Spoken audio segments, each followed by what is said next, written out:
Donc bonjour à tous et tous, bienvenue à la médiathèque protestante du Stift et au Nouveau Messager, puisque vous allez assister ce soir à la 3e conférence du Messager, initiative du directeur du journal protestant régional, Pierre Marchand, mise en place en partenariat avec la médiathèque et qui consiste en l'accueil d'un contributeur du dossier du numéro en cours ou bien du numéro précédent, selon les contraintes de calendrier des uns et des autres.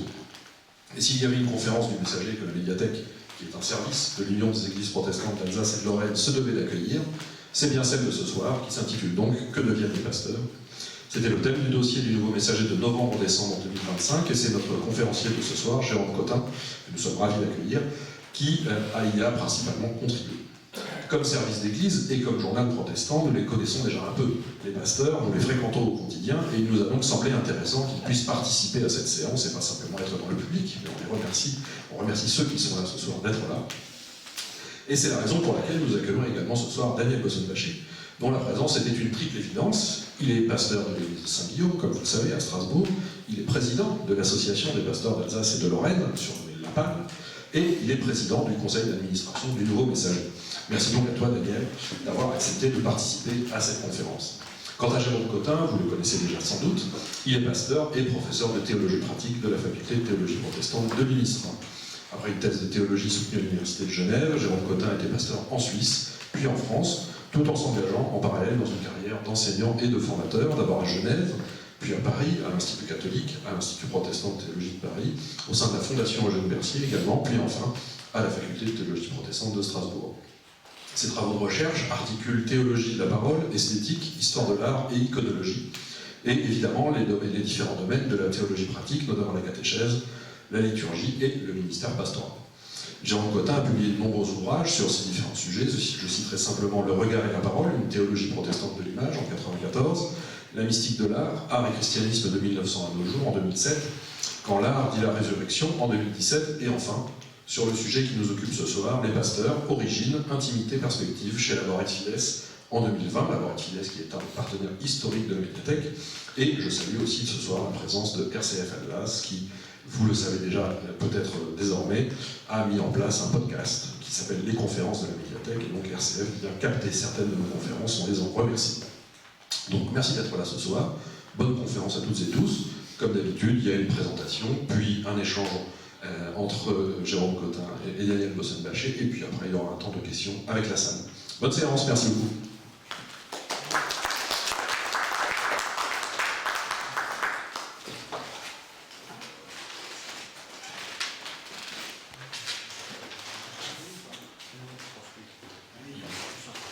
Voilà. Donc, mon collègue va plutôt réagir par rapport à ce que j'ai dit pour voir si ça correspond aussi à ce qu'il observe dans le milieu pastoral et auprès de tous ses collègues qui l'accompagnent. Oui. Alors, je vais partir un peu de ce livre pour les raisons suivantes. C'est un livre qui est sorti, qui a eu le malheur un peu de sortir en début 2020, c'est-à-dire juste 2 mois avant le Covid. Et c'était bien parti puisque j'ai une sœur qui habite à Paris et qui m'a dit j'ai lu ton livre à la FNAC des Ternes à Paris. Il y avait toute une pile, il était vous ne pouvez pas le voir, etc. Je ne savais pas que j'avais écrit un livre. J'ai acheté, donc visiblement la FNAC trouvait que c'était intéressant comme sujet, un sujet peu abordé. Et puis le Covid est arrivé, tout s'est arrêté. J'ai eu à peu près une dizaine même plus, quinzaine de conférences qui ont été annulées les unes après les autres, bien sûr, et voilà. Deuxième spécificité, donc ça a été écrit avant le Covid, il n'y a pas qu'une analyse de moi, il y a aussi des témoignages, et donc même parmi les pasteurs qui ont témoigné, il y en a un qui est dans la salle, au moins un, deux même. Voilà, alors c'est sous forme anonyme, mais je me suis dit, voilà, il faut un moment ou un autre qu'il puisse s'exprimer sur des questions un peu personnelles, même intimes. Hein, c'est pour ça qu'un des sous-titres, c'est intimité. Hein, c'est-à-dire que le pasteur, il a aussi sa famille, sa vie de famille, voilà, ses contraintes. Il n'est pas pasteur 24 heures sur 24, etc. Qu'est-ce qu'il peut dire de ça? Ça n'avait à peu près jamais été étudié. Voilà, donc c'est des choses que j'ai prises. Il y a aussi une perspective sur l'histoire longue, hein, le long terme, parce que je crois qu'on ne peut pas comprendre ce qu'est un pasteur sans des retours en arrière, alors sur deux points fondamentaux qui sont d'une part la réforme, hein, puisque le ministère pastoral est issu de la réforme, mais aussi bien en amont sur le service ou le ministère dans la Bible et dans le Nouveau Testament, hein, puisque au départ, voilà, ce sont des communautés, elles sont nées dans les premiers siècles avec des personnes qui s'en occupaient, qui les conduisaient, comment, sous quelle forme, ça prenait, etc. Donc, vous imaginez bien que par rapport à ces deux origines, il y a à la fois une continuité, c'est un peu ce que j'ai voulu souligner, une continuité assez évidente qui a traversé les siècles, mais aussi énormément de ruptures, hein, et de diversité. Donc je parlerai un peu de ces deux choses, continuité et rupture. Et puis peut-être aussi de ce fameux malaise pastoral, mais bon, ça c'est peut-être mon collègue qui en parlera mieux que moi. Voilà. Alors, une des difficultés, c'est qu'on vit, enfin le pasteur doit témoigner, il est pasteur, doit témoigner d'ailleurs, dans un monde qui change à toute allure. Et je l'ai réalisé parce que depuis que j'ai écrit ce livre, 2020, hein, c'est quand même pas si ancien que cela, il y a énormément de choses qui déjà ont changé et que j'aurais pu intégrer si j'écrivais ce livre aujourd'hui. Mais que je n'en parle pas parce que ça n'existait pas. Je le dis très rapidement, hein. Évidemment le Covid, hein, qui a aussi pas mal bousculé, ça c'est la première chose, la vie de nos paroisses et de notre Église, et puis les guerres qui sont arrivées, la guerre en Ukraine, le conflit Israël-Palestine, le réchauffement de la planète, hein, qui maintenant est une évidence à voir pour tout le monde, et comment on se positionne face à ça. Évidemment, Trump et, on pourrait dire, le bouleversement, voire la destruction de l'ordre mondial international. Et puis, dernière arrivée, hein, c'est une nouveauté qui se suivent à une vitesse impressionnante, c'est évidemment l'IA, hein, qui aussi bouscule nos habitudes. Alors, on est les premiers concernés dans la faculté, mais vous savez que maintenant, les pasteurs peuvent théoriquement ne plus faire de prédication, hein, ne plus rien faire. Voilà, il tape le texte de la prédication, il y a une prédication qui arrive toute cuite, pareil pour la catéchèse, etc. Et j'ai d'ailleurs des pasteurs qui me disent très honnêtement qu'ils l'utilisent, alors parfois bien, d'autres fois pas bien, mais c'est une réalité, hein, c'est incontournable, et ça va changer beaucoup de choses. Voilà, donc toutes ces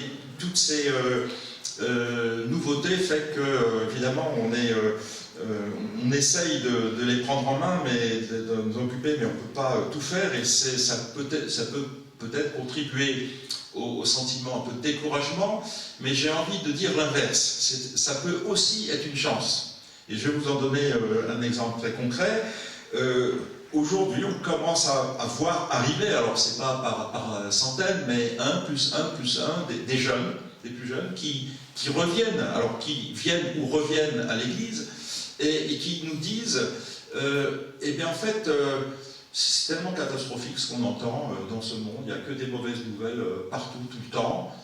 Le seul endroit où il y a un message un peu qui nous appelle, c'est dans l'église. Hein, voilà, un message de paix, un message d'harmonie, un message de bonne nouvelle. Vous savez qu'évangile veut dire bonne nouvelle, et en fait, il n'y a pas d'autre lieu où on peut entendre un message qui nous fait du bien et qui nous aide à avoir confiance en l'avenir. Hein, parce que donc la vision, le christianisme, c'est quand même un message pour demain et pour après-demain, un message d'avenir. Il y a ce mot qu'on emploie en théologie qui est l'eschatologie, hein, c'est-à-dire au fond s'orienter vers le futur et pas repli vers le passé. Donc ça, je crois que là, ça peut être aussi une chance, parce que tout autour pendant cette discussion, je vais souligner à la fois les difficultés, les problèmes, mais aussi les chances et les potentialités. Et là, je vois une réelle chance d'intéresser de nouveau un public qui a peut-être un peu trop rapidement quitté l'Église. Voilà. Alors, c'est valable pour les paroissiens, futurs paroissiens, mais aussi pour les pasteurs. Voilà. D'autant plus que, quand même, une des vocations du pasteur, c'est d'aider, il ne le fait pas seul, à construire une communauté, une vie communautaire, où on s'accueille les uns les autres, où il y a de la solidarité, où il y a du respect pour les plus faibles. Enfin, vous voyez, toutes ces valeurs qu'on ne trouve plus beaucoup maintenant dans notre société, et qui même sont foulées du pied de manière honteuse, hein, par ceux qui sont censés nous représenter, en tout cas, bon, vous voyez de qui je parle. Le souci des pauvres, etc., qui va... Enfin, on est en train de découvrir qu'on se positionne vraiment comme une alternative, mais en différence, voire en opposition avec des valeurs qui circulent maintenant partout, le culte de l'argent, la loi du plus fort, la force, la violence, etc. etc. Voilà, alors, après ces quelques remarques générales, je vais en faire d'autres générales aussi, mais sur les pasteurs cette fois-ci. Maintenant, je me concentre un petit peu, là, j'ai esquissé un petit peu ces défis qui nous attendent tous. Rappeler quelques évidences peut-être, mais c'est peut-être important de le rappeler. Les pasteurs ne sont pas des prêtres, hein, ils ne sont pas des prêtres. Ça, c'est bon, on vit dans un pays majoritairement catholique, alors on a tendance un peu à faire du pasteur un prêtre. Le pasteur n'a aucune qualité ontologique. Hein, je veux dire, le pasteur n'est rien d'autre qu'un chrétien parmi d'autres, hein, un baptisé parmi tous les baptisés. Rien ne le différencie. C'est pas un personnage sacré. La seule différence, peut-être, c'est une différence de compétences. Hein. Il a acquis une formation longue, hein, 5 ans d'études universitaires, 3 ans de proposana au vicariat, ça fait quand même des études sur 8 années, hein, c'est pas rien.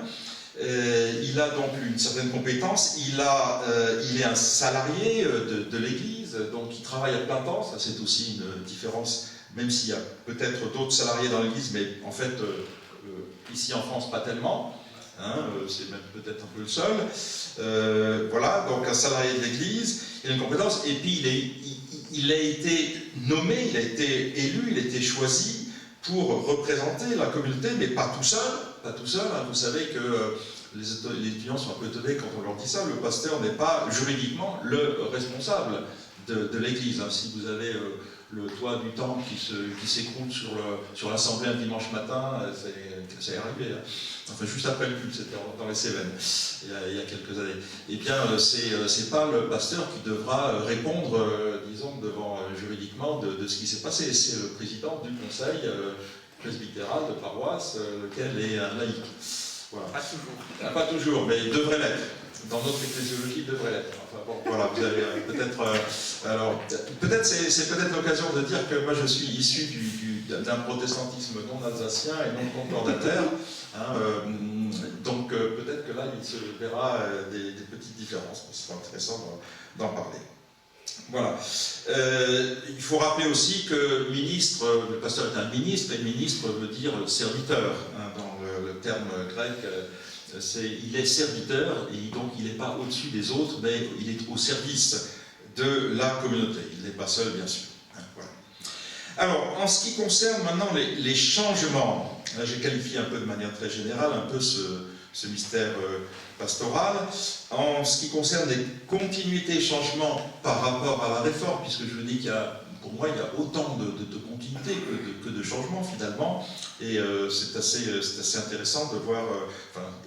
L'idéal, c'est de garder un équilibre entre le côté continuité et le côté changement. Je commence par les continuités. Le pasteur, il est là pour faire découvrir la Bible et pour même l'enseigner. Hein, la fonction d'enseignant était déjà très fortement soulignée à la Réforme, peut-être un peu moins là, mais enfin quand même, le pasteur est un enseignant. Hein, il fait découvrir une Bible qui est de moins en moins connue. Hein, donc il a ce côté d'enseignant. C'est un célébrant, hein, il célèbre aussi la parole. Quoi, il célèbre quoi? La parole et le sacrement, qui sont, vous savez, les deux marques de l'Église, hein, selon la confession d'Augsbourg, mais aussi selon la confession de foi de La Rochelle pour les réformés. Voilà, il y a ce côté célébrant. Il évangélise, c'est-à-dire on attend de lui qu'il soit présent, pas simplement à l'intérieur de sa communauté, pour la soigner, pour la bichonner, etc., mais à l'extérieur, hein, qu'il soit présent dans la cité. Dans la cité. Ça, c'est une dimension qui a été très fortement soulignée par Calvin. Hein, Calvin avait cet idéal d'une vie, disons, d'église qui débordait sur la vie civique et il fallait faire un peu de la cité une église. C'est-à-dire qu'il fallait que tout ce qu'on prenait au sein de la communauté, ces valeurs de solidarité, de connaissance de la Bible, d'aide des plus faibles, etc., on retrouve ces mêmes éléments dans la société civile. C'est pour ça que c'était très, très marqué chez nous. Le pasteur, c'est aussi un accompagnant, il suit des personnes voilà, individuellement. Alors, il y avait cet horrible mot qu'on n'utilise plus, mais bon, qui était cure d'âme, en allemand Seelsorge. Alors, maintenant, c'est tombé en désuétude, mais il est remplacé par relation d'aide, une relation d'aide où on emploie aussi volontiers le terme anglais, pastoral care, c'est-à-dire voilà, accompagner des personnes qui ont besoin d'un éclaircissement, de faire le point dans leur vie, alors pas simplement d'un point de vue spirituel, d'ailleurs tout est lié, mais aussi personnel, familial, etc.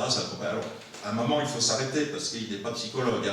Et donc, à un moment, il faut aussi qu'il puisse dire à ce moment-là, maintenant, voilà, je vous accompagne, mais à un moment, ça dépasse les compétences et il faut aller voir un psychologue ou donc un médiateur, etc., etc. Mais bon, le temps, si je vois le temps que les pasteurs, enfin, un pasteur passe beaucoup de temps à suivre individuellement des itinéraires personnels, des personnes, des couples, des jeunes, des moins jeunes, etc., etc.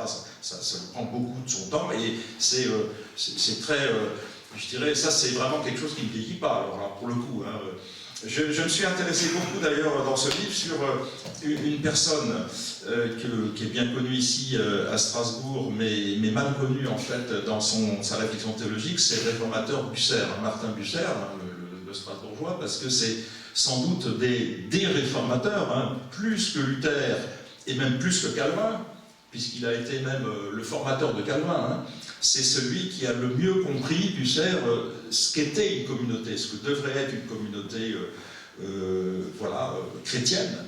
Ici, il a beaucoup travaillé justement sur cette dimension de l'accompagnement personnel, du diaconat, du social, etc. Malheureusement, peu de ses écrits sont traduits en français, ce qui fait qu'on le connaît très mal. Mais il est, enfin moi j'ai pu traduire quelques pages d'un écrit un peu obscur, qu'il avait centré sur sa vision de l'Église, et elle est, à mon avis, de loin la plus moderne parmi les réformateurs du XVIe siècle. D'ailleurs, Calvin s'en est inspiré, il l'a dit très honnêtement d'ailleurs. Voilà. Donc, accompagnement des personnes, et puis, je dirais une cinquième tâche que je dis la solidarité, créer des liens de solidarité et s'intéresser voilà, aux plus faibles d'entre nous. Alors, dans les plus faibles, il y a, dans la Bible, c'était la veuve et l'orphelin, mais maintenant, bon, il y a beaucoup de personnes âgées qui sont dans des états de solitude, de dénuement invraisemblables, et les pasteurs sont alors, soit personnellement, soit en créant des équipes de visiteurs, etc., en les suivant, mais il y a aussi les jeunes, et puis les immigrés, les étrangers, les étudiants, évidemment, qui ont des fois des très grosses fragilités, sans parler de leurs difficultés matérielles. Donc voilà, le pasteur, il est au centre de tout ce dispositif de personnes, bien sûr les malades, évidemment. Donc il a aussi un rôle à jouer très important. Alors, vous voyez déjà que s'il est seul à faire tout ça, il n'y arrivera pas. Donc, c'est voilà, parce que c'est d'ailleurs, à mon avis, une des causes du problème actuel, c'est qu'on attend trop du pasteur. Il doit tout faire, il doit être bon partout. Voilà, comme c'était un magicien. Alors, il n'y a plus de jeunes dans l'église, alors il faut subitement qu'il y en ait plein, et puis que l'église soit pleine, et puis qu'il soit présent auprès des personnes jeunes, mais aussi des tout jeunes, et puis qu'il soit animateur, mais aussi très bon prédicateur, mais aussi qui sache faire des tas de choses. Bon, à un moment, le pasteur, il ne peut plus, quoi. C'est tout simplement trop. Alors, la seule solution, c'est un travail en équipe, mais les équipes, il faut aussi les constituer, les trouver, qu'elles durent, etc. Voire d'autres ministères, puisque aujourd'hui, c'est la grande réflexion, diversité des ministères. Alors, je dis tout de suite, ça a toujours été le cas. Calvin avait, vous avez très théorisé ces 4 ministères, hein, pasteur, docteur, diacre et c'était quoi le troisième, le quatrième, ancien, non, le ministère des anciens, enfin ce qu'il appelle les anciens, c'est-à-dire les conseillers de paroisse, etc. Et puis, ben voilà, dans les faits, c'est quand même le ministère du pasteur qui a un peu, disons, englobé tous les autres. Voilà. Alors ça, c'est de ce que j'ai, ces 5 points là, enseigner la Bible, célébrer, évangéliser, accompagner les personnes et aider les plus faibles. Bon, ça, vous le trouvez dans la Bible, vous le trouvez à la Réforme. Enfin là, on est vraiment dans la continuité. Alors maintenant, dans la rupture de ce que, voilà, ce qui n'était pas du tout envisagé avant. Alors c'est en partie lié évidemment à ces nouvelles conditions sociétales, mais je n'ai pas parlé de toutes. Mais je vais le résumer par 2 choses. Ce slogan qu'on entend maintenant déjà depuis quelque temps, ce n'est plus le ministère qui porte le pasteur, c'est le pasteur qui porte le ministère. Voilà. Alors, le ministère qui portait le pasteur, eh bien, c'était dans le cadre d'une société assez stable, encore durablement marquée par des marqueurs chrétiens, par des respects des institutions, et ce qu'on peut dire pour le pasteur, c'était aussi la même chose pour l'instituteur, pour le médecin, etc. Personne reconnue, voilà, qu'on respectait, sa voix avait une certaine autorité, etc. Alors, je ne dis pas que ça a été complètement disparu, et je pense qu'on trouvera peut-être dans certains milieux un peu ruraux ou un peu préservés encore cet idéal, mais en fait, il faut quand même reconnaître que voilà, il a quand même très largement disparu. D'ailleurs, ça a perturbé, je vous donne un exemple, on a un étudiant coréen qui a fait un doctorat même chez nous, qui s'est engagé tout feu tout flamme voilà, pour être pasteur en Alsace, et il a tenu 6 mois.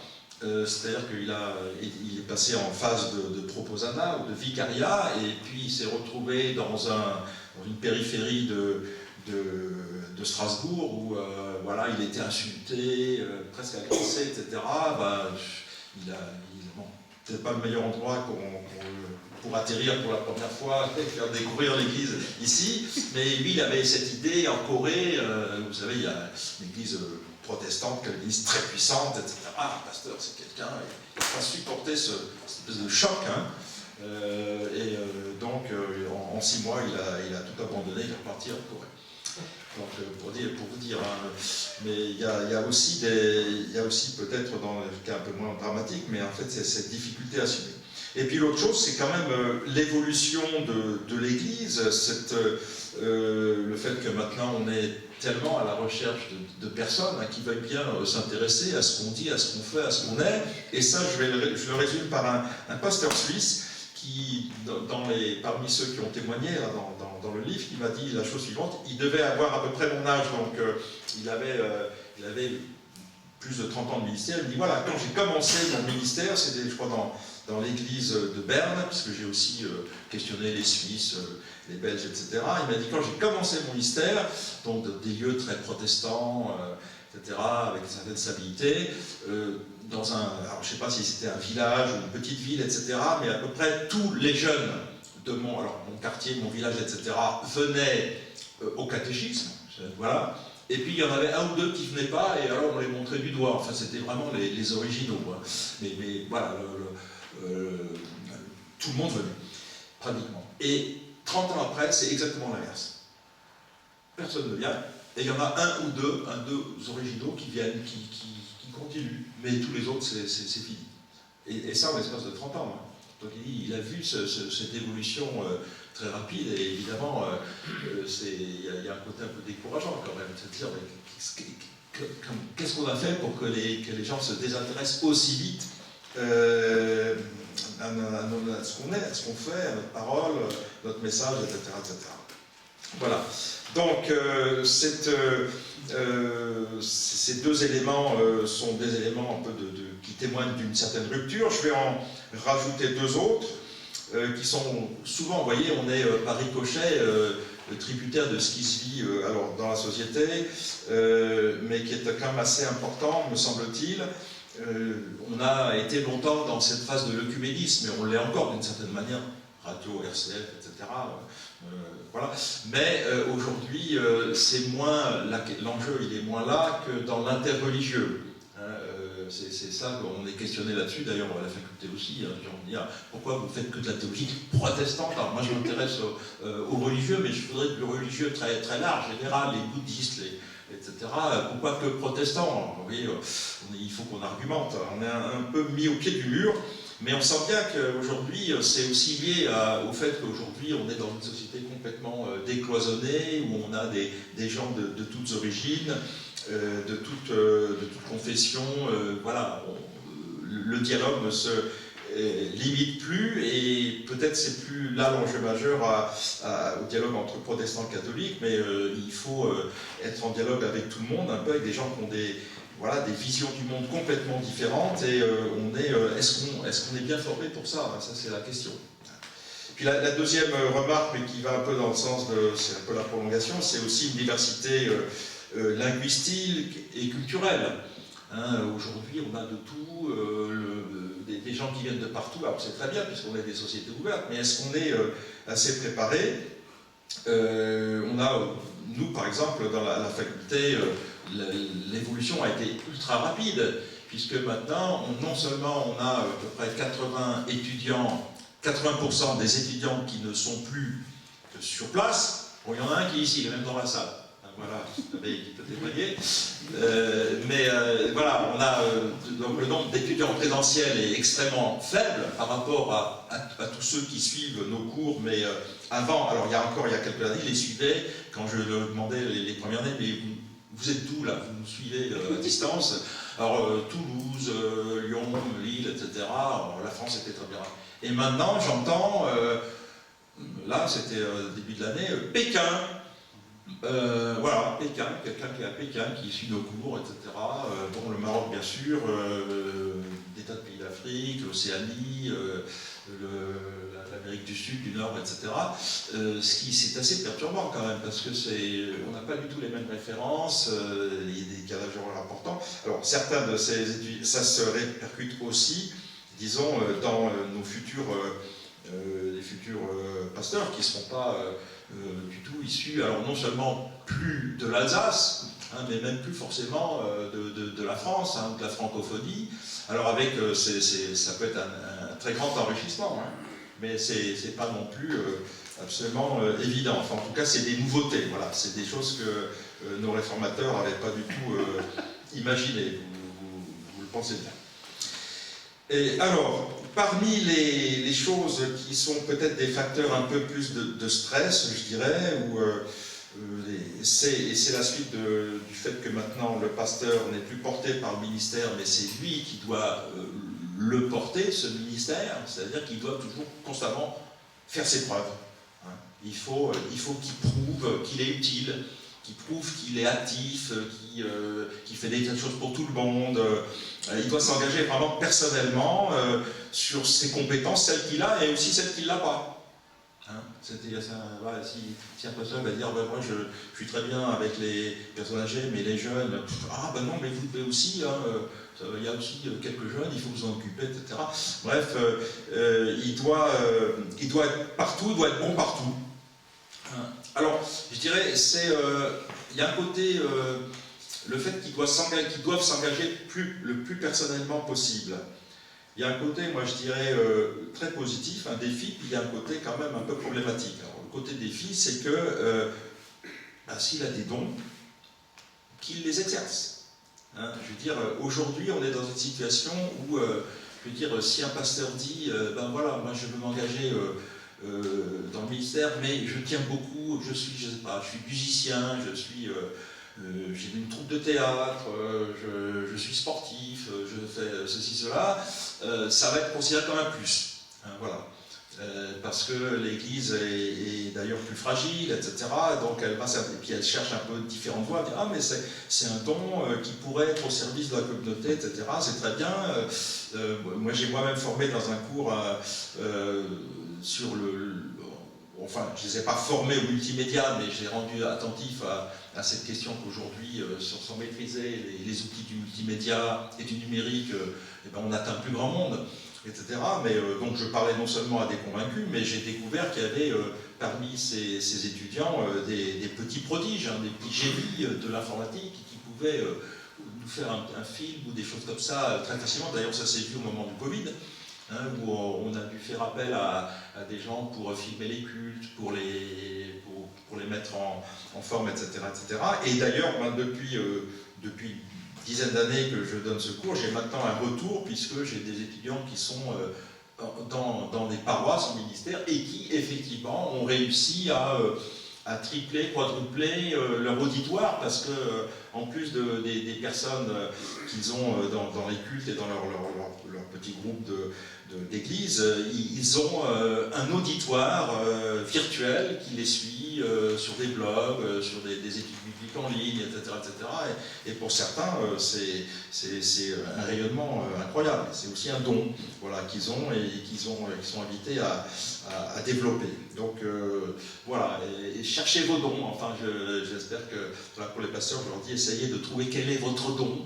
Que vous pourrez, en plus de tout ce que vous ferez, mais ce sera peut-être aussi l'occasion d'en faire un peu moins et dire, voilà, parce qu'on parlera peut-être aussi de la collégialité maintenant, où on travaille de plus en plus en équipe pastorale, et dire, ben, moi j'ai ce don, je ne sais pas, de m'occuper des personnes âgées, donc je le fais pas simplement pour ma paroisse, mais pour les 3 ou 4 qui sont autour, hein, puisque c'est mon don, c'est là où je me sens bien, etc. Mais à l'inverse, est-ce qu'un autre collègue peut prendre mes jeunes ou d'autres pour les suivre, parce que je ne peux pas tout faire. Voilà. Mais le côté négatif, c'est évidemment que tout ça, ça crée beaucoup de stress. Parce que, en général, les conseils, les paroisses sont d'accord pour que le pasteur exerce ce don qu'il a, mais en plus de tout le reste. Donc il faut déjà qu'il fasse tout bien, qu'il soit partout, etc. Et en plus, alors s'il y aura du temps, de toute façon, il est au service de l'Église à peu près tout le temps. Hein, on verra aussi ces questions d'agenda, de jours de repos, etc. J'ai encore rencontré quand même récemment des pasteurs qui me disent « Moi, je ne prends pas de jours de repos », avec un grand sourire jusqu'ici. Voilà. Donc c'est un problème, parce que... voilà. Bien. Alors, parmi les choses à souligner, le pasteur devient de plus en plus un accompagnant, c'est-à-dire il a moins une vérité à dire, hein, qu'il doit accompagner les personnes dans leur questionnement. Il n'y a pas eu d'explosion. Ah. Bon. Okay.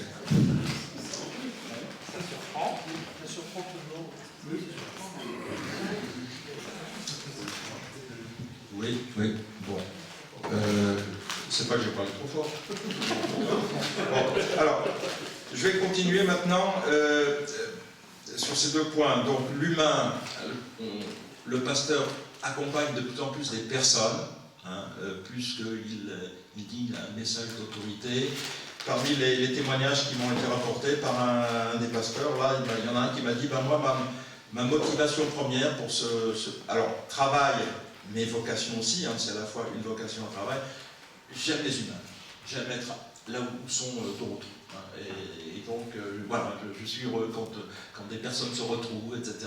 Et voilà, il ne m'a pas dit, je veux annoncer Jésus-Christ à toute la planète, etc. J'aime être au milieu d'autres humains. Donc, vous voyez, il y a quand même déjà un déplacement. Alors, l'autre déplacement, mais qui est heureux aussi, enfin, parce que accompagner l'humain, je vois, c'est pas un problème, hein, c'est même une richesse. Hein, donc, voilà. C'est évidemment, j'en ai pas mal parlé dans le livre, c'est la féminisation du ministère pastoral. Ça, c'est quand même, je dirais, notre grande réussite, hein, de nos églises. Voilà, aujourd'hui, on a plus d'étudiantes que d'étudiants. Il y a le pasteur, je ne sais pas, on verra un petit peu, mais c'est presque à égalité. Enfin, en tout cas, oui, à peu près. Hein, donc, il y a vraiment un équilibre et je dirais, il y a un rayonnement de la pasteur qui est assez indéniable. j'ai un peu différencié par rapport aux réponses, etc., du fait qu'une pasteur, enfin dans les réponses que j'ai lues, les pasteurs femmes étaient en général plus créatives, avec plus d'imagination, plus d'idées, etc. Et je me suis posé la question, mais en fait pourquoi? Et je pense que la réponse est parce qu'elles n'ont pas le souci de coller un modèle, ce modèle du pasteur qui hante un peu nos esprits, notre conscience, notre inconscient, parce que ça n'existait pas, il n'y avait pas de pasteur, donc elles sont beaucoup plus libres. Elles sont plus libres, alors que d'autres veulent absolument s'identifier à des modèles de pasteurs ou pastorat qui étaient forcément et exclusivement masculins. Voilà, je voudrais maintenant, enfin presque terminer, parce que je terminais par la parole, ce que j'ai compris de ceux que j'ai interviewés, enfin ce que j'ai souligné, ce qui était pour eux le ministère pastoral et les défis qu'ils avaient affrontés. Mais avant, je voudrais simplement, puisque j'essaie de montrer les fragilités, les difficultés, mais aussi les potentialités, justement de résumer un peu ces lieux de vigilance, là où il faut être attentif, hein, et puis les potentialités. Alors les lieux de vigilance, j'en ai relevé 5. C'est peut-être le premier, le sentiment d'épuisement. Des pasteurs qui sont à bout, ils n'en peuvent plus parce que il y a trop de choses, ils n'arrivent plus à tout maîtriser et il y a des nouvelles tâches qui viennent s'ajouter aux anciennes, mais les anciennes ne disparaissent pas pour autant.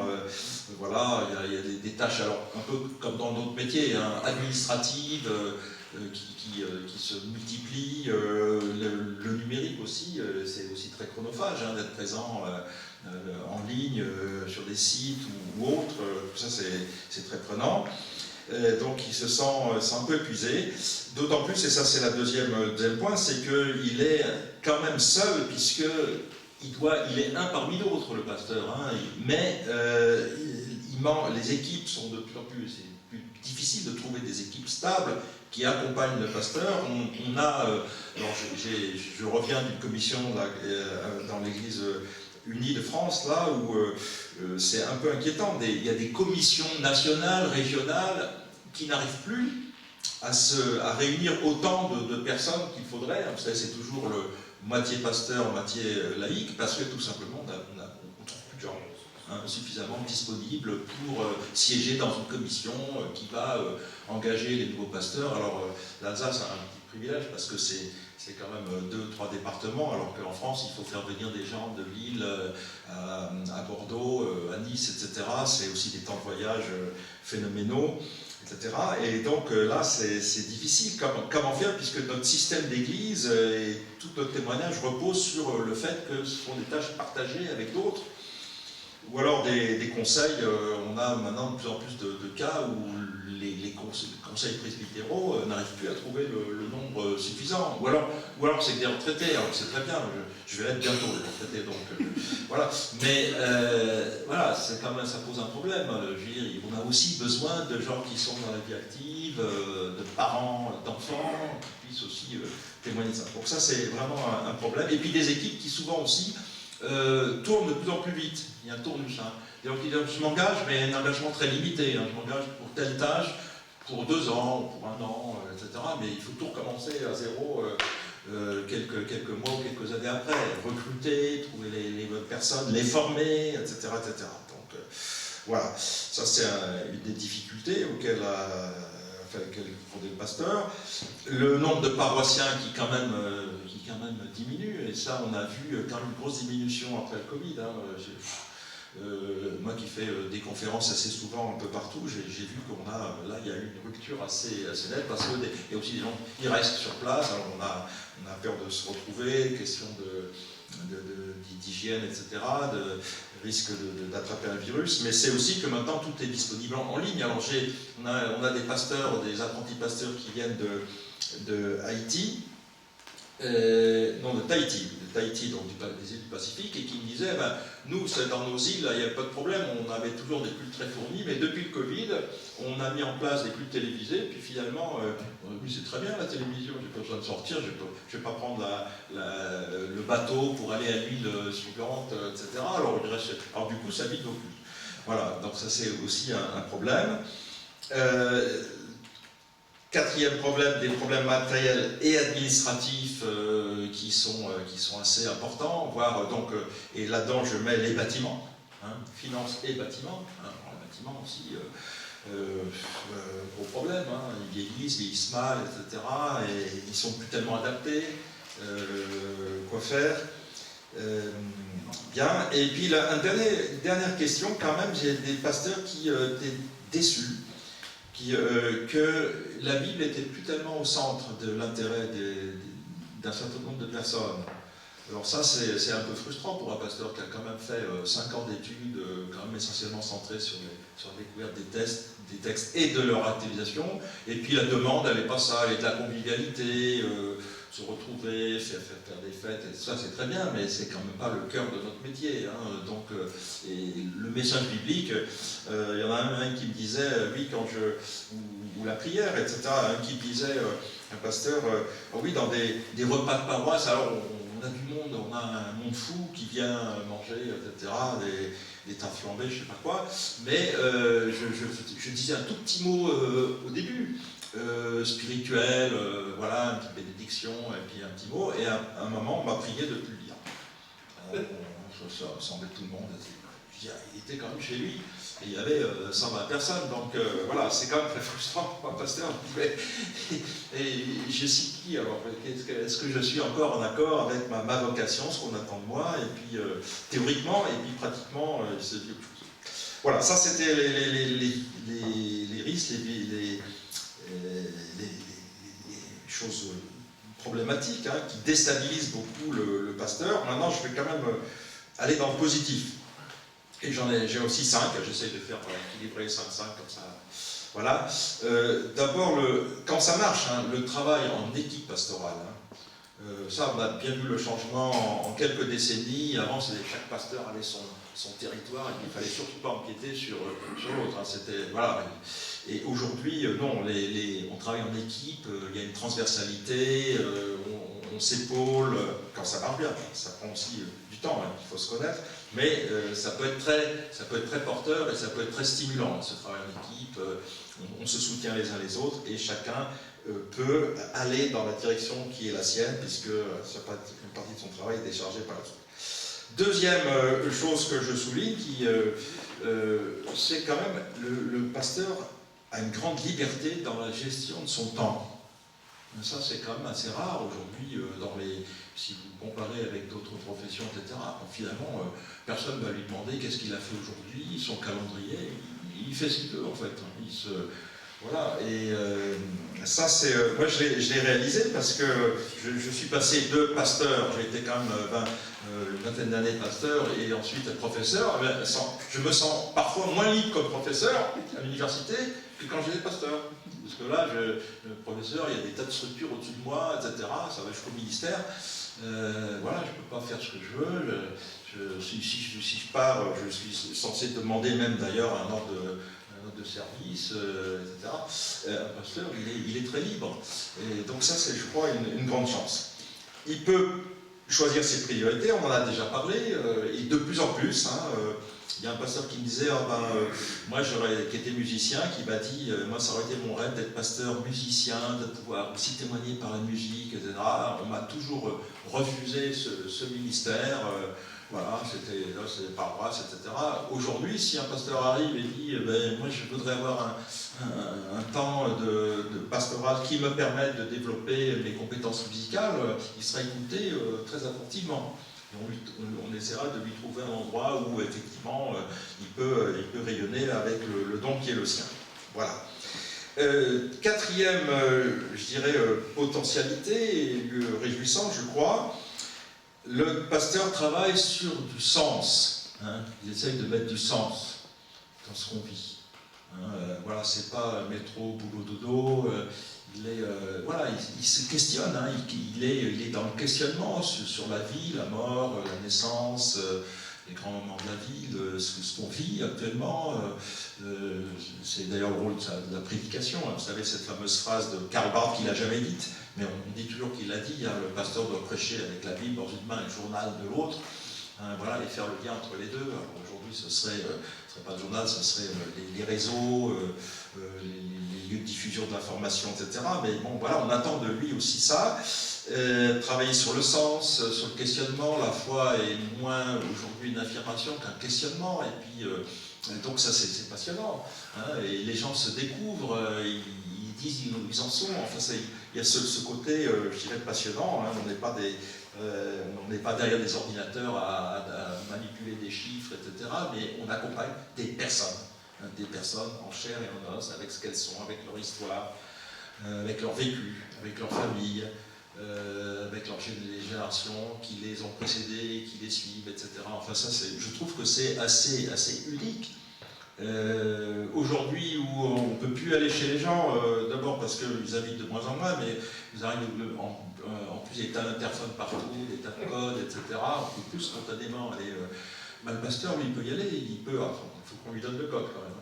Mais voilà, c'est rare, c'est très rare qu'un pasteur qui prend la liberté de dire à quelqu'un bah, j'ai envie, est-ce que je peux venir vous rencontrer pour qu'on passe un moment ensemble, ou votre famille, dans le contexte, c'est rare qu'on lui dise non, moi, on ne l'a jamais dit.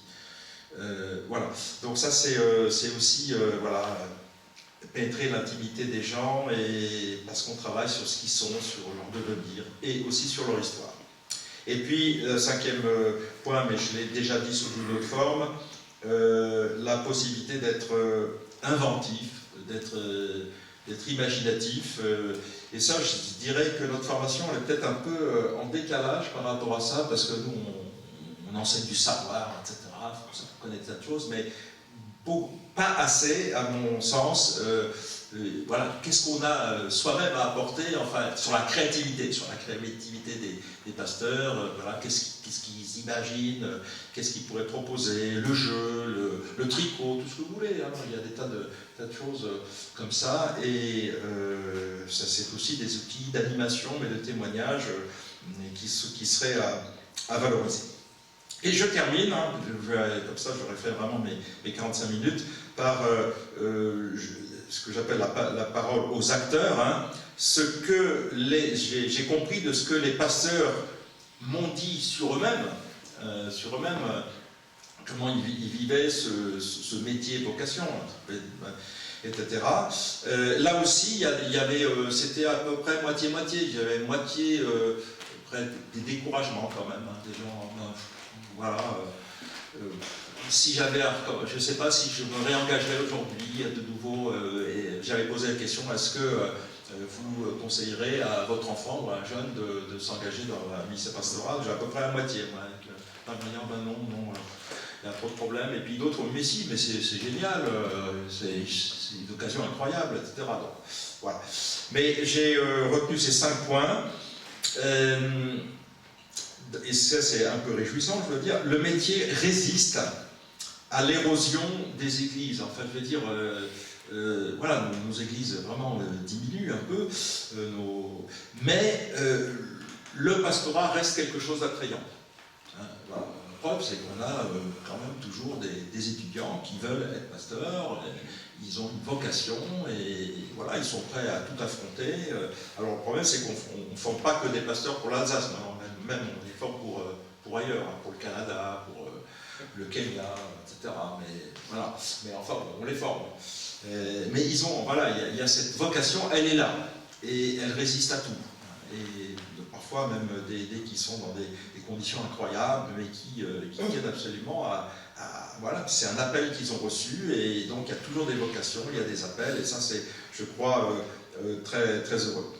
Le deuxième point qui est, je l'avais déjà cité, je le redis rapidement, la valorisation de l'humain, hein, ça les pasteurs qui disent, ben voilà, c'est un lieu, bon, il n'y a peut-être pas assez de gens qui se réunissent, mais il y en a quand même. Et puis, il y a des groupes de différents types, etc. Et c'est toujours très enrichissant d'être avec d'autres, d'avoir leur témoignage, de partager, etc. Là, c'est voilà, l'humain. Et ça nous permet de lutter contre cette individualisation, hein, de la société, des personnes, le moi qui l'emporte sur tout le reste, sur le nous. Hein.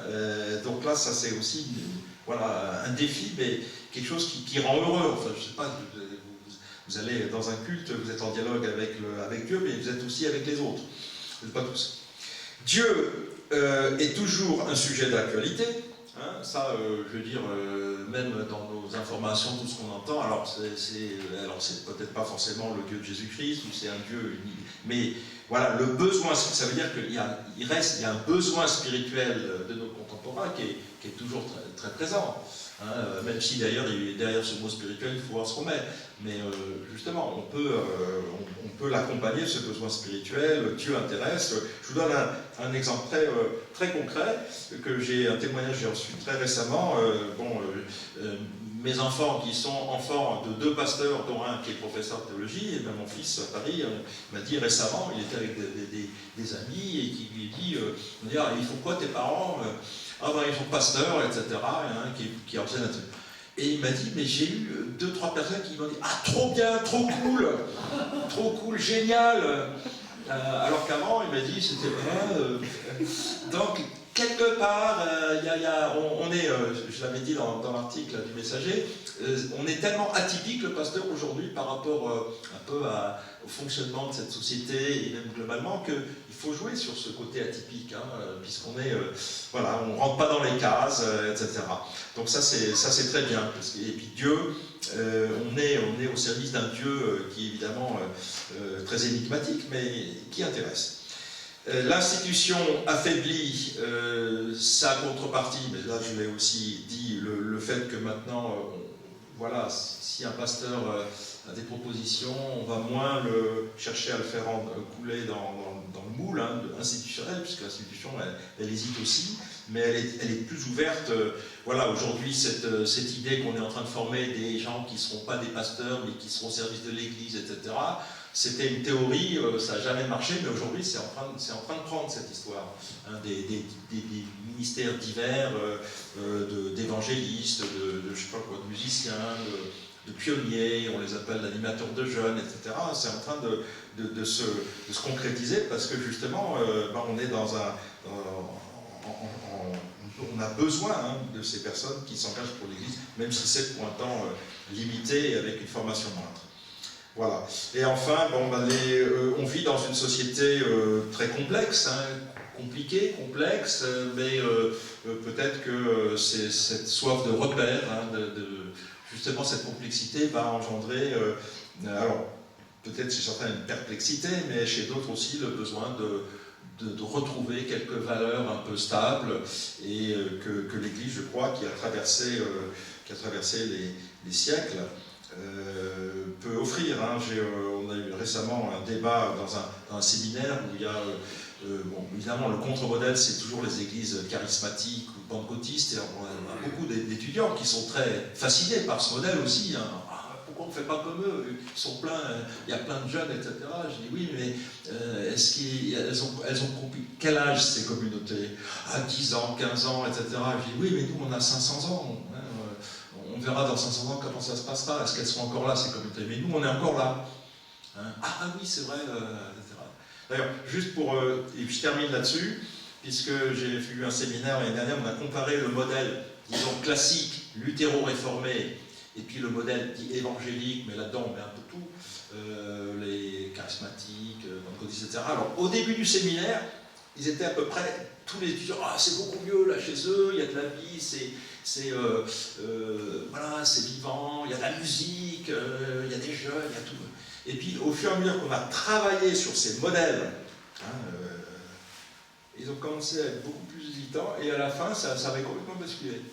Non, mais en fait, nous, c'est vrai, on est peut-être moins dynamique, mais je veux dire, il y a des valeurs qui sont là, on nous fait confiance, il y a des choses qui sont qu'on ne trouve pas ailleurs, une qualité même dans la réflexion, qui est en réflexion, une honnêteté, etc. Quelque chose de très important, on est en dialogue avec, on est présent dans la société. Ça, ces jeunes croient que l'Église, elle vit, on est là aussi pour les autres, on n'est pas là que pour nous. Et on a tout un tissu de réseau social, sociétal, etc., qui n'est pas visible, mais qui est très présent, et qui fait qu'on est reconnu comme des partenaires de dialogue avec même des personnes politiques, du monde de la culture, du monde des décideurs, d'économie, des entreprises, etc. On est crédible, et on peut... J'ai beaucoup travaillé avec les artistes, par exemple, le monde des arts aussi. Donc ça c'est aussi quelque chose que là, on ne réalise pas, c'est pas visible, mais c'est aussi la réalité de l'Église. Hein. C'est l'Église comme, pas seulement lumière du monde, mais celle de la terre. Hein, cet enfouissement hein, dont parlait Pasteur Schulberger, en disant il y a cette théorisation. Et ça, je crois que c'est une réalité, et c'est très précieux, et je crois que c'est aussi très porteur et très prometteur pour l'avenir de nos églises et de nos pasteurs. Voilà, j'arrête.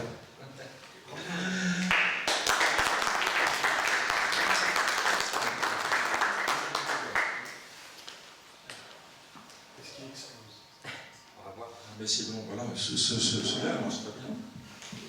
Si jamais il y a un dialogue qui aime bien se mettre en place. Par où commencer? J'allais dire que je suis très reconnaissant de ce que j'ai découvert avec les livres de Jérôme Coutin, parce que c'est vrai que j'ai mon idée sur le ministère pastoral, après quelques années d'expérience. On parlait d'un pasteur qui a 30 ans de ministère, j'arrive à 34 cet été.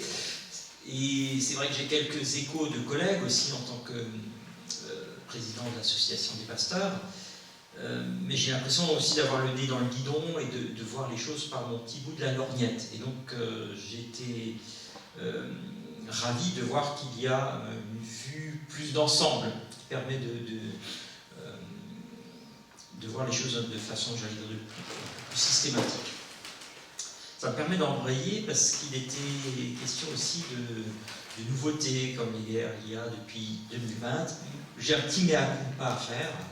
Oui, parce que 2020, je ne sais pas si c'est la Covid, et puis j'avais des problèmes de santé personnelle, je ne sais pas si c'était ça, mais j'avais un peu zappé le livre, et j'avais vu que des extraits depuis, et j'ai fait mes devoirs pour aujourd'hui. Donc j'ai relu le livre en entier, et alors ce qui m'a frappé, c'est que même si ce livre date de 2020, je trouve qu'il est d'une énorme actualité, notamment par rapport à l'association des pasteurs, parce qu'il contient, j'allais dire,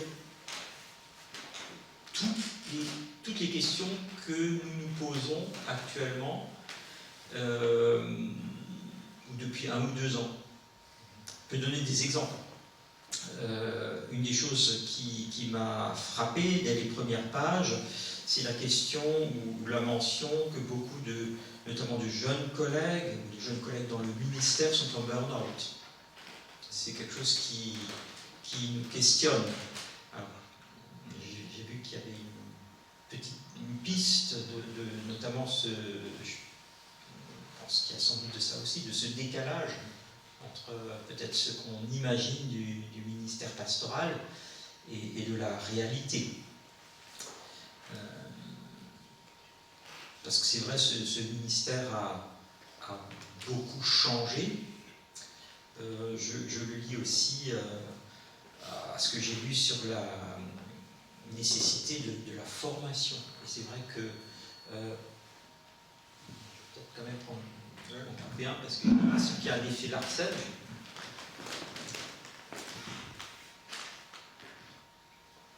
Avec cette évolution du ministère pastoral, j'ai l'impression qu'il y a beaucoup d'aspects du métier que les pasteurs d'une certaine génération, en tout cas, n'ont pas appris.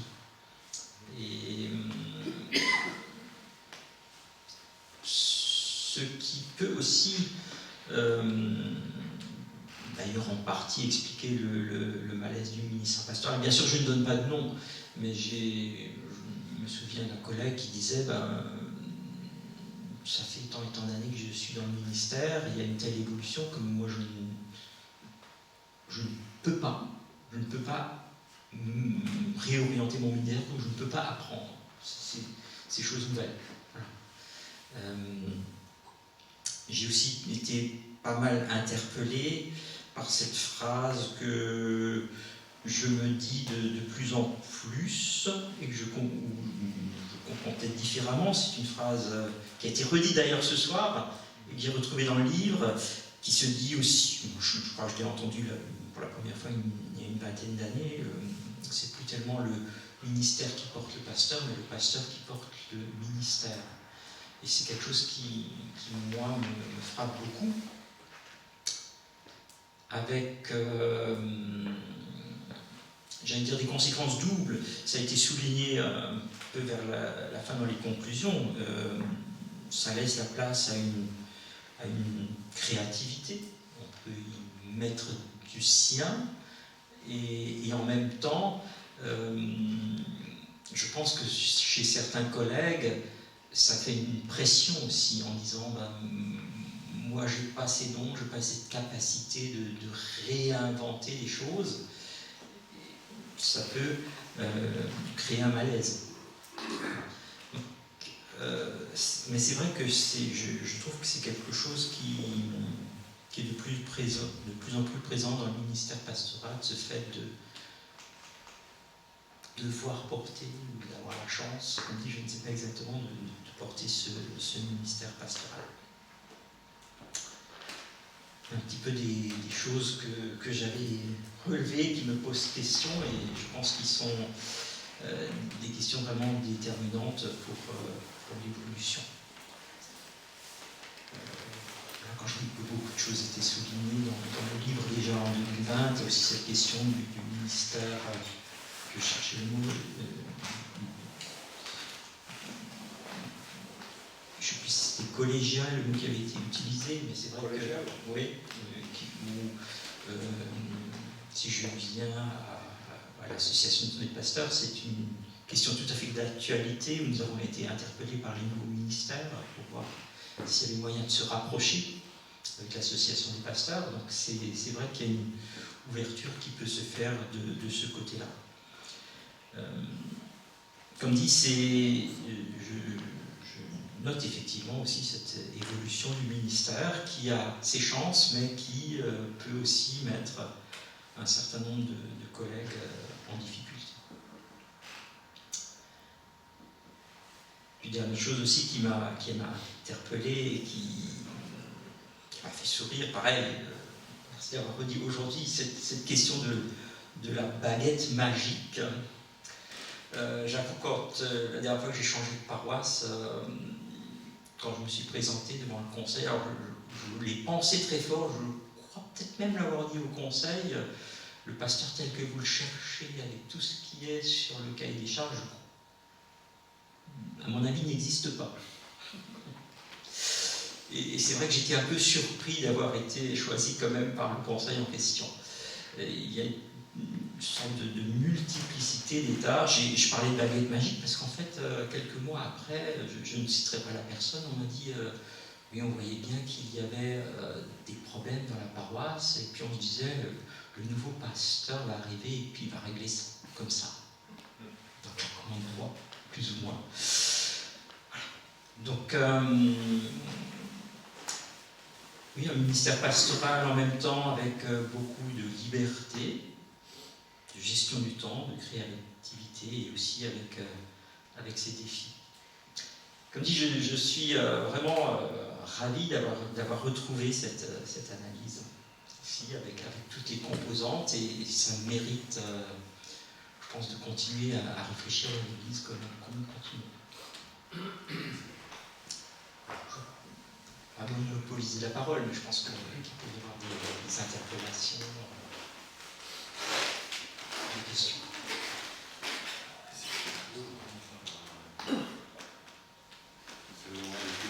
Des témoignages, des remarques. Vous avez la parole. Je passe le micro, faites-moi signe.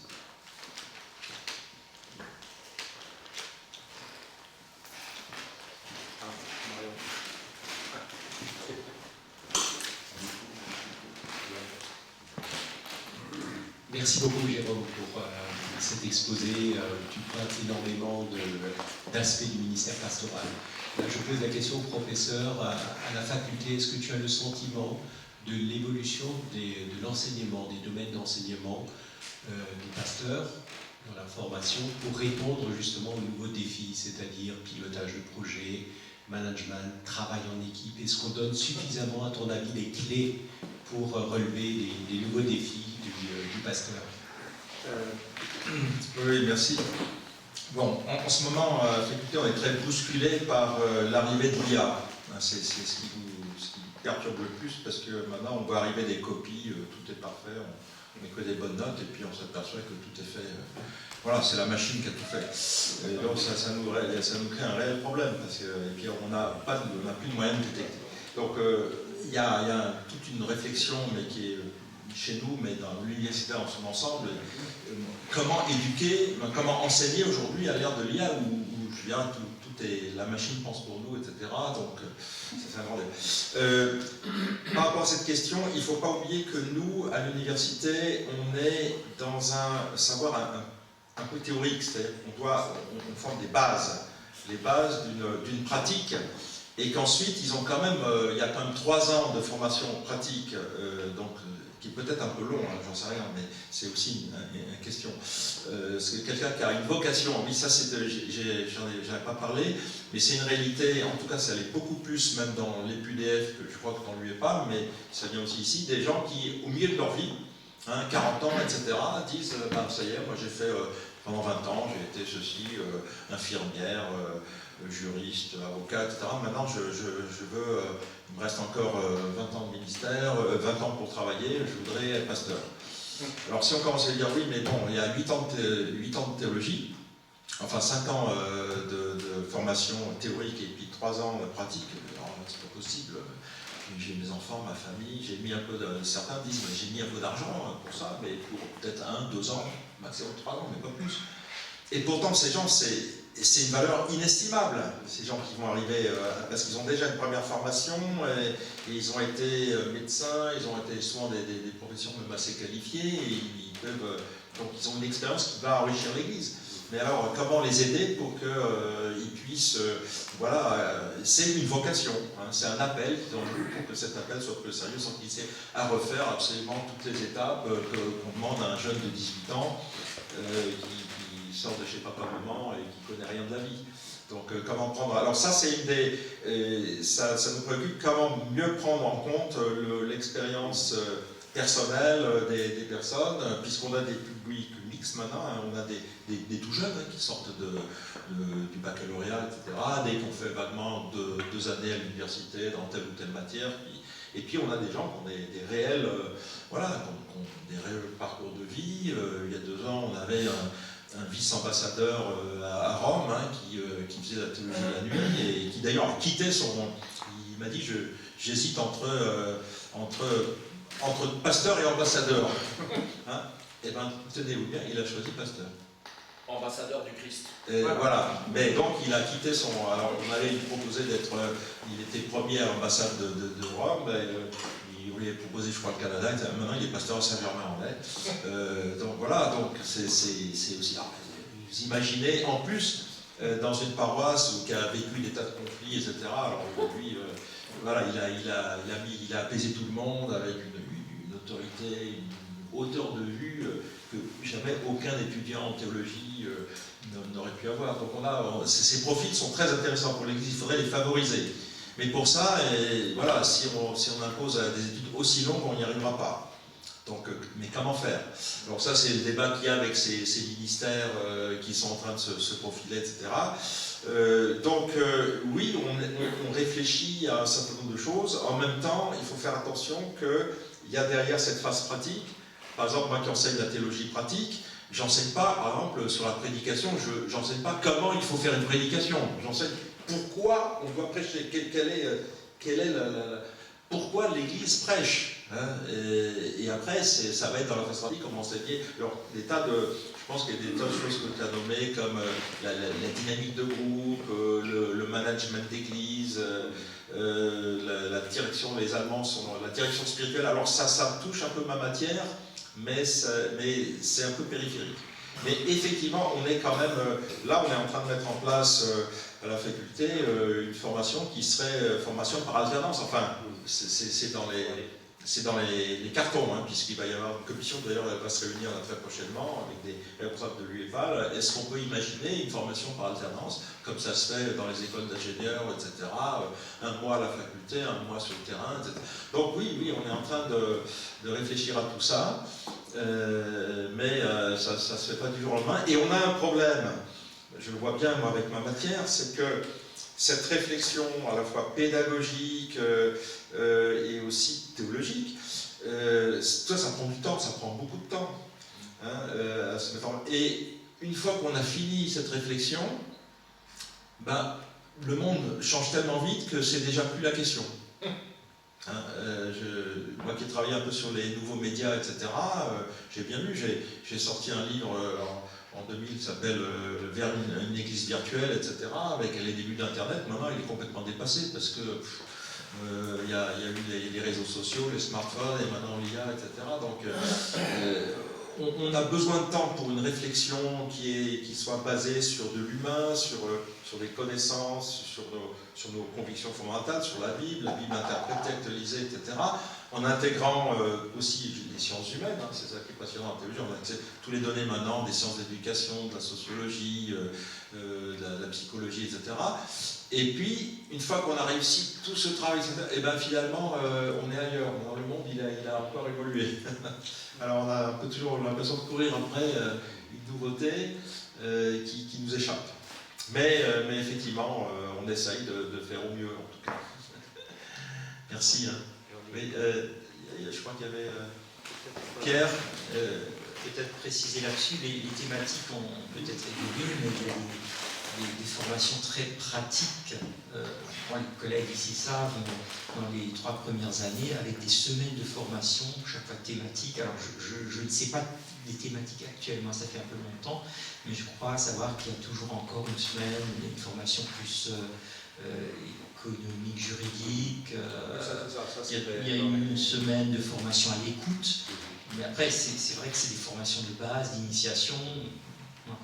Après, il y a aussi un phénomène, une invitation des pasteurs à une formation continue, où l'obligation, c'est normalement une semaine de stage tous les 5 ans. Voilà. Alors, il y en a qui stage tous les 5 ans, il y en a qui sont prêts à en faire plus souvent, mais c'est vrai que l'évolution est telle que... Est-ce que c'est suffisant? C'est la question. Mais comme dit, tous les collègues ne veulent pas forcément non plus se former. C'est toute une question. Alors, pour la petite histoire, je suis moi-même inscrit, je suis curieux de voir ce que ça va donner, à une formation là en octobre sur l'IA, que notre église organise avec les autres églises sœurs du CPR.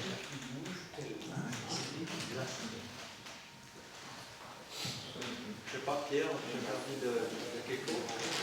Oui, je peux prendre la parole. Merci beaucoup. J'aurais plein de choses à dire. Alors, je ne vais peut-être pas rester dans l'institution, parce que j'aurais plein de chiffres aussi à donner de réalité des évolutions actuellement. Mais puisque vous posez la question de la formation, si je regarde ce qui me semble important dans le panel du christianisme, qu'est-ce que représente le protestantisme? On a une certaine caractéristique qui est qu'on est lié aussi à l'université, au savoir, à la connaissance, à la recherche. Ça ne veut pas dire qu'on est meilleur que les autres, c'est un peu notre profil. Et donc, il faut en profiter. Et donc, je pense que c'est important dans ce temps de formation, 5, 6, 7, 8, de se défoncer à l'université, d'apprendre, d'expérimenter, d'aller à droite, d'aller à gauche, d'aller surtout à l'étranger.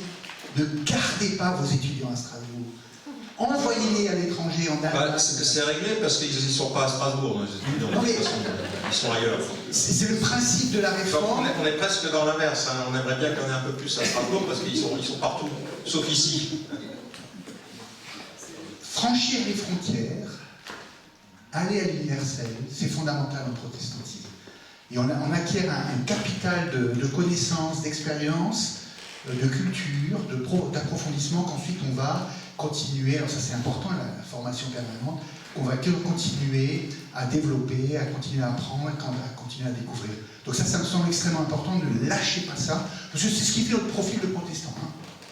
Donc, et ce qui est attendu aussi. Et la deuxième chose qui est importante, c'est que je ne suis pas persuadé que tout le monde doit être pasteur, mais il faut être aussi conscient qu'on entre dans un domaine qui est celui du cadre. C'est-à-dire on fonctionne à la responsabilité et l'engagement, et non pas tant à l'horaire ou l'activité. Et donc ça aussi, c'est quelque chose qui n'est pas évident, mais qui se pratique petit à petit et qui s'apprend aussi à la fois à l'université, mais aussi dans le travail concret dans les différents lieux d'église. Avec une très très grande liberté. J'ai jamais été aussi libre, on fait ce qu'on veut, et en même temps beaucoup de responsabilités. Il faut savoir le conjuguer. Et un des éléments que je développe au niveau des stagiaires, c'est de leur dire que le temps, au niveau du ministère pastoral, ne se travaille pas au niveau de la journée, de la semaine ou du mois, mais se travaille au niveau de l'année. C'est-à-dire qu'il faut être en mesure de prendre en compte que l'engagement n'est pas à la semaine et au mois, mais qu'il faut prendre l'année entière et voir comment dans l'année se trouvent les temps forts, les temps faibles, et savoir en responsabilité avec les conseils de référence, savoir équilibrer tout ça. C'est pas évident. Quand tout autour de soi, la famille et les amis font un travail à l'hebdomadaire. C'est pas évident à mettre en place et à vivre cette année. Et puis je dirais même plus loin, si on y arrive, c'est de voir que le ministère pastoral aussi se pense sur du 5-10 ans. Voilà. Je suis sur un certain terrain pendant 5, 6, 7, 8 ans, dans quelle mesure je suis en capacité de me projeter dans 6-7 ans sur un autre terrain. Ouais, je voulais essayer ces deux choses. Ensuite, j'ai beaucoup de chiffres, mais je peux vous les donner. Ça vous intéresse de savoir ce qu'on en est Il y a 247 postes en Nasal-Moselle pris en compte par l'État, à peu près 10 millions de subventions. 133 hommes et 115 femmes à peu près. Actuellement, en septembre 2025. Voilà. Dans les 5 prochaines années, il y en a à peu près 60 qui partent à la retraite, à peu près une vingtaine qui arrivent, c'est-à-dire on sera un delta de moins 15%. Donc on va passer là. Hein, voilà. Il faut savoir qu'on va diminuer. Mais c'est pas beaucoup. Si vous prenez par exemple le land de Kurhessen-Waldeck en Allemagne, c'est-à-dire Fulda, près de Francfort, mais c'est pas la ville, ils vont passer en 5 ans de 600 pasteurs à 300. Ils le savent. Donc moins 50%. Le land de Essen-Nassau, c'est à peu près aussi moins 40% en 5 ans. Et la Suisse, le pays de Vaud, ils vont aussi descendre à moins 40% de pasteurs à peu près. Mais ils le savent. Voilà. Alors, on a vu pire en 2000 ans, et dans d'autres régions du monde, c'est pire aussi. Voilà. Donc c'est un paramètre qu'il faut prendre en compte et voir comment... Il faut aussi rappeler que, je le dis des fois aux étudiants, que dans la France de l'intérieur, l'Église a vécu, pour la raison, a vécu pendant plus de 100 ans sans aucun pasteur, il n'y a plus de pasteur. Après la révocation des Nantes. Vous savez que c'était un peu l'erreur de Louis XIV et de ses conseillers qui ont dit, ils ont calqué les protestants sur les catholiques en disant, on va couper la tête de ceux qui dirigent cette église. Donc les pasteurs avaient 15 jours pour quitter le royaume après la révocation des Nantes, alors que les fidèles ne pouvaient pas le quitter. Et ils sont tous partis, ou alors clandestins, mais au risque de leur vie. Et l'Église a vécu sans pasteur. Bon, mal, difficilement, mais elle a vécu jusqu'à 2 ans avant la Révolution. Donc voilà, c'est pas le pasteur qui fait l'Église. Hein. Il faut se dire ça que, je veux dire, l'Église, c'est les baptisés, c'est ceux qui, c'est tous. Hein. Le pasteur, c'est un plus. Hein, c'est un plus, et voilà. Oui, mais bon, s'il n'est pas là, moi je dis, vous pouvez faire un culte. Il peut y avoir un culte sans pasteur, mais il ne peut pas y avoir un culte avec uniquement le pasteur. Tout seul, il ne fait pas le culte. Donc, qui fait le culte, c'est l'Assemblée. Ils sont un peu étonnés, les gens que je leur dis, en fait, c'est vous qui faites le culte. C'est l'Assemblée. C'est d'ailleurs le sens du mot laïturgia. Laïturgia, ça veut dire l'action du peuple. Enfin, vous voyez, il y a des choses qu'il faut aussi remettre en place. Hein. Voilà, c'est notre force. Hein. C'est notre force. Donc, le fait qu'on ait des gens, on n'est plus très nombreux. Oui, mais c'est la qualité aussi qui compte. Hein. Est-ce que vous avez beaucoup de gens qui ne savent pas pourquoi ils sont là, ou un petit nombre, mais de convaincus? Hein. Moi, je préfère la deuxième solution. Donc, voilà. La réflexion sur les pasteurs ne peut pas être séparée d'une réflexion sur l'ensemble des membres d'Église, sur nos responsabilités, comment former plus de responsabilité, plus de collégialité, travailler ensemble, etc. Ça va de pair.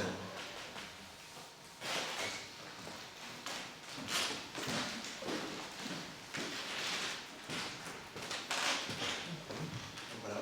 J'ai été cadre dans l'industrie et si on m'avait dit, Henri, tu es libre, tu fais ce que tu veux, on te donne une carte blanche, je crois, je serais devenu fou. Alors, je pose la question, comment font les pasteurs pour ne pas devenir fous? Et est-ce qu'il ne faudrait pas mettre beaucoup plus l'accent sur la formation continue et sur un suivi, sur un cadre, sur... Oui, non, merci. Effectivement, merci de votre témoignage, parce que moi mon père était chef d'entreprise aussi, et il m'a dit, mais quand il me voyait travailler comme ça, je ne pourrais jamais faire ce travail. J'ai besoin de quelqu'un qui me donne des consignes très claires, etc. Et vous voyez que moi je faisais... Mais bon, d'abord, le pasteur fait comme pas tout à fait ce qu'il veut quand même. Oui, voilà. Mais quand même. Voilà, il est libre, mais c'est une liberté quand même qui est quand même encadrée. Hein. Moi j'ai quand même vu des pasteurs qui se sont fait renvoyer, parce qu'un conseil peut renvoyer un pasteur parce que il y a un cahier des charges et puis il faisait plus autre chose. Hein. Il y a aussi eu l'inverse. En fait, moi j'ai connu un pasteur qui a fait toute une carrière à côté de son ministère, qui était clairement problématique. Ça c'est un problème. Et qui bon, ça c'est le rôle du conseil est très important. D'ailleurs, le dernier chapitre, c'est sur la collégialité. J'ai travaillé là-dessus, la direction collégiale, les compétences des uns et des autres, etc. Mais effectivement, un pasteur qui fait tout lui-même, tout seul, non, c'est une catastrophe aussi. Hein. Il s'en va, tout s'écroule. Donc voilà, j'ai même connu, alors en France, de l'intérieur, une paroisse qui a vécu pendant 7-8 ans sans pasteur, puis ça allait finalement pas si mal que ça, puis finalement au bout d'un moment la direction de l'église a dit oh, bon, on va quand même leur proposer un pasteur, parce que ça fait au moins 8 ans qu'ils sont sans pasteur, ils ont un pasteur, en 6 mois il avait tout foutu en l'air.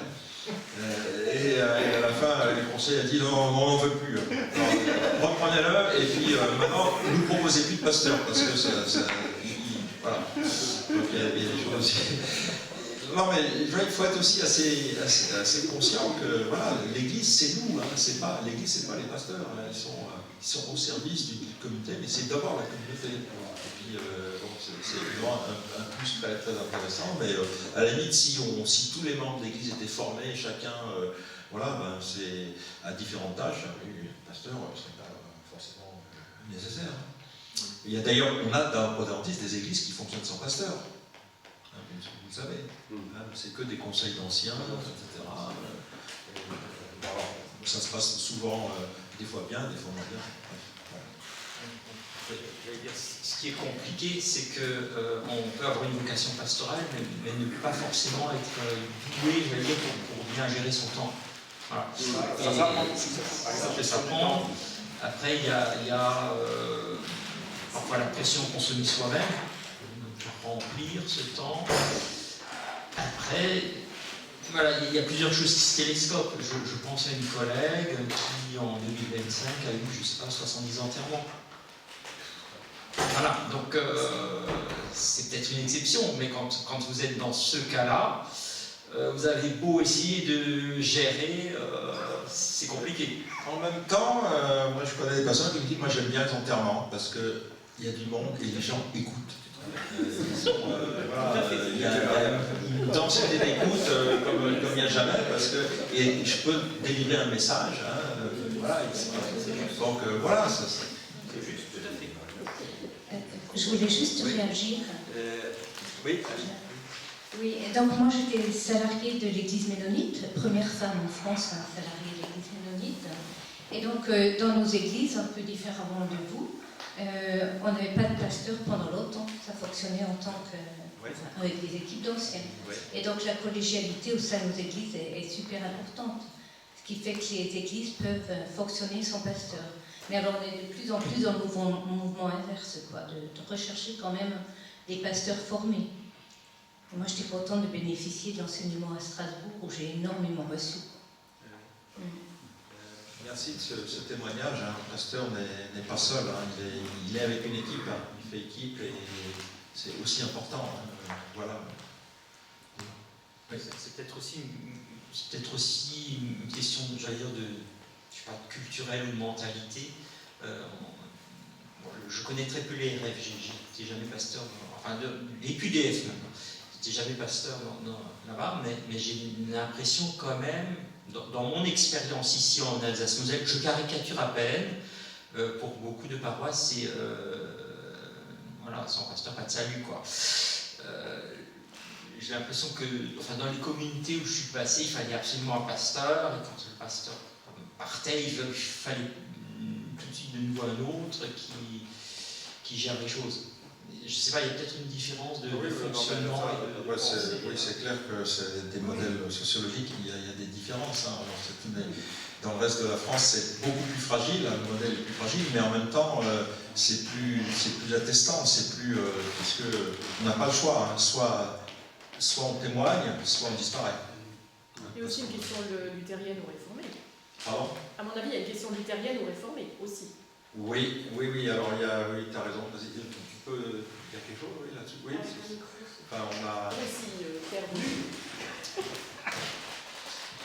Oui, non, je pense quand même, de mon impression, puisque je suis réformée arrivant dans des paroisses luthériennes, qu'il y a quand même quelque chose qui va avec le modèle luthérien du pasteur, qui peut du coup être président du conseil presbytéral. Voilà, ça donne tout de suite une place différente quand même dans la paroisse. Et moi, je l'ai ressenti en arrivant réformée dans une paroisse luthérienne.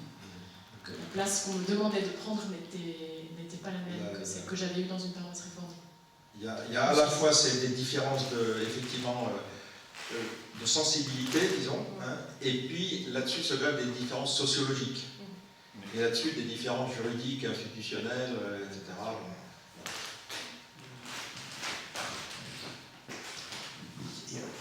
Il y a aussi ville-campagne, il y a les générations, il y a la transmission verticale par enfant, mais aussi maintenant de plus en plus la transmission horizontale. Il y a des nouveaux protestants dans beaucoup de lieux. Il y a aussi, alors je dirais, comme moi je viens de l'intérieur, hein, je suis un Erkelofener aussi, je vois une différence de culture entre les Girondins et les Jacobins. C'est-à-dire qu'en Alsace, notamment au Bas-Rhin, on est Jacobins. C'est-à-dire que tout vient d'en haut. Voilà, donc si la peinture n'est pas bonne, on va demander à Emmanuel Macron quelle est la peinture qu'il faut mettre. Alors je caricature un peu, hein, mais c'est-à-dire c'est une culture jacobine où on attend que ça vienne d'en haut. Alors qu'il y a une autre culture dans le protestantisme qui est girondine, qui est horizontale, où lorsqu'il y a un souci, un projet, on va voir au niveau des conseils de manière horizontale. Et il y a même parfois chez les Girondins, c'est un peu fort, on dit surtout pas Strasbourg et surtout pas Paris. Et je sens aussi cette différence de culture hein, entre les Jacobins, qui ont là aussi leur qualité, et les Girondins, c'est beaucoup plus horizontal. Et ça se sent hein, dans certains